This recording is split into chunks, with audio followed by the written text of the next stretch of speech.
అబ్బబ్బబ్బబ్బా గీ పట్నాలల్లా శినుకు పడితే చాలు చిత్తడి చిత్తడే రోడ్లన్నీ కాలువలైతాయి, కాలువలన్నీ గోదారులైతాయి. హా, పట్నంలో ఉన్నోళ్ళకి తెలుస్తుంది ఆన పడితే ఎట్లుంటుందో ఈడ. అగో ముంబైలో కూడా జోరంటే జోరు ఆనలు పడుతున్నాయట. రైళ్లకు రైళ్లే మునిగిపోయేటంత ఆన పడ్డదటాడా. మరి అలా బాధలు ఎట్లున్నాయో ఓ పరార్చుకుందామా. మన తాన్నేమో ఇంకా జర టైం పడేటట్టే ఉన్నది గాని బొంబాయిలనైతే పొట్టు పొట్టు కొడుతున్నాయి ఆనలు. చూడుండ్రి, రోడ్లు గల్లీలు షెర్ల లెక్కనే ఎట్లా నిండి బొరుతున్నాయో. మోరిపొక్క తెలవక్క కారెట్లా దిగబడ్డదో చూడుండ్రి.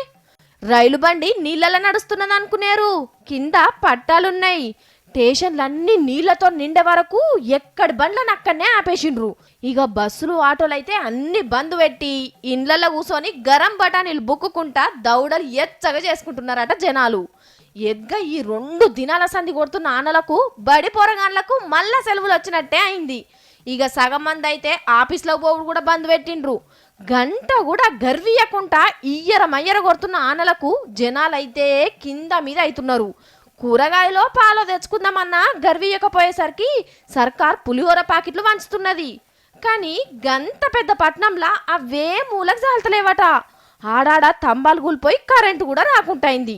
మంచి నీళ్ళెవ్వో మురికి నీళ్ళెవ్వో కూడా దొరకవట్టుడు కష్టమైతుందట పబ్లిక్.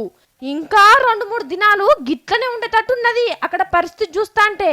ఇగో మీ ఓళ్ళెవలన్నా అక్కడ ఉంటే ఓ పారు ఫోన్ కొట్టి మంచి షెడ్డలు అరుచుకోండి.